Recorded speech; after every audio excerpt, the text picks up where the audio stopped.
Russia, the world's largest country, covering a sprawling 6 million square miles and containing 11 different time zones, Russia is by far and away the world's largest country.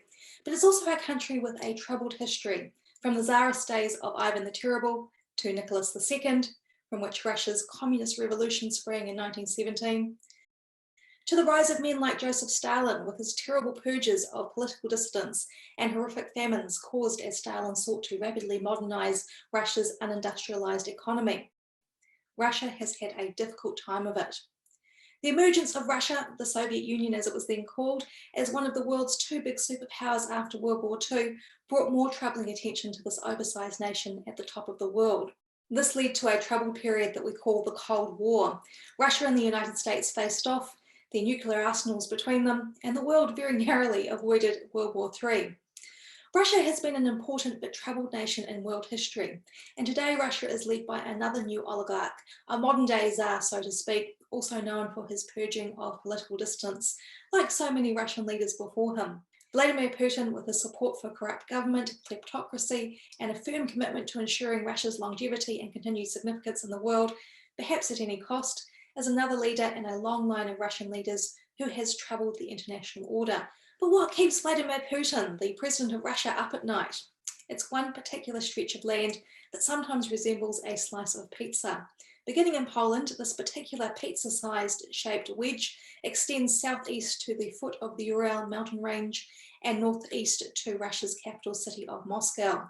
What keeps Putin particularly worried is that this area of land is part of what's called the Northern European Plain, which stretches from France across to Belgium, the Netherlands, northern Germany, Poland, and ends at the Russian Urals.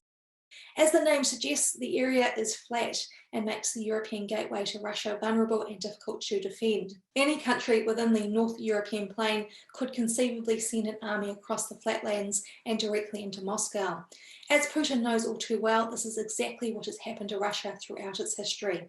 During both world wars, this is the path the Germans took in their military campaigns. But that's not all. Since 1812, invaders from the Northern European Plain have attacked Russia an average of once every 33 years. For generations now, Russia's strategy for neutralizing the threat from the North European Plain has been to control Poland and all the Baltic states that lie between it and Russia.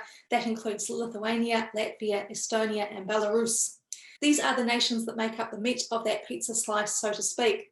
While the wedge stretches 2,000 miles from north to south at its easternmost section, it's only 300 miles wide around Poland and the Baltic states. If Russia can station a strong defensive front here, it can more easily hold off potential Western invaders. Unfortunately for those Baltic states, that means they are likely to continue having a rough go of it in the future. And this is a really important part of the world for international relations. This is International Relations Explained.